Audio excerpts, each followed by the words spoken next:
I'm David Cooper, and this is Potsdamer Platz. Come with me, let's go for a walk.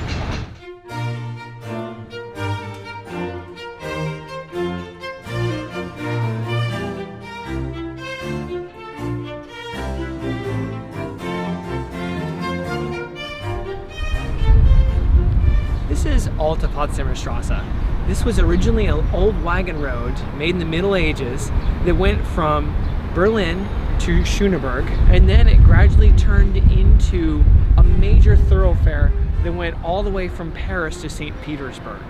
This is where Potsdamer Platz actually began.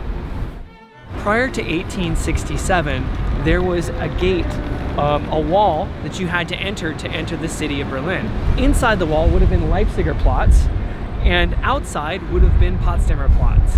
Directly behind me, about a kilometer away, we have another very famous entrance to the city center, the Brandenburg Gate. This is Berlin's first traffic light.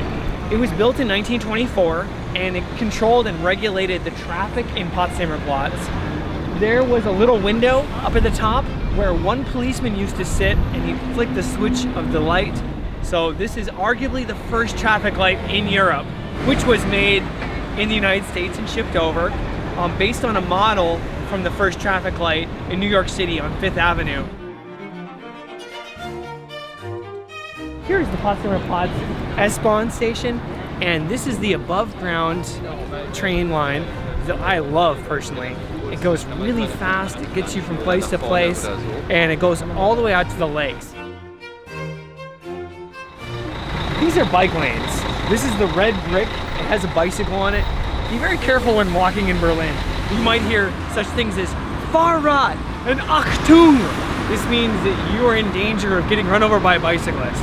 Always look both ways before crossing the bike lane. Okay, we're safe. This is the Weinger Building behind me. It's the only building left standing entirely after the Second World War. The reason it's still standing today is because it had to be structurally very sound to hold all that good wine.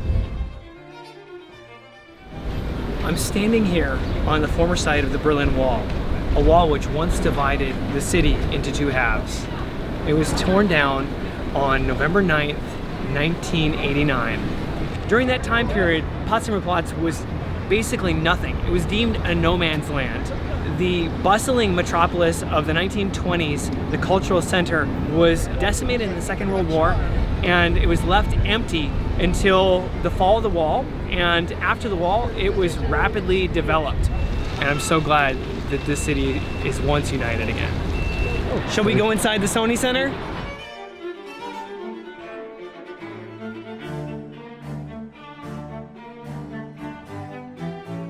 I'm standing in the Sony Center, and this is the European headquarters of the Sony Corporation. The Sony Corporation wanted their headquarters near the Cultural Forum because they love the Berlin Philharmonic. This dome was designed by the Helmut Jahn Corporation, and it was said to have been designed to look like Mount Fuji. I'm standing in front of the Philharmonie, the home of the Berlin Philharmonic, and this is a place with maybe the best acoustics I've ever heard, some of the best acoustics in the world, and one of the best orchestras in the world.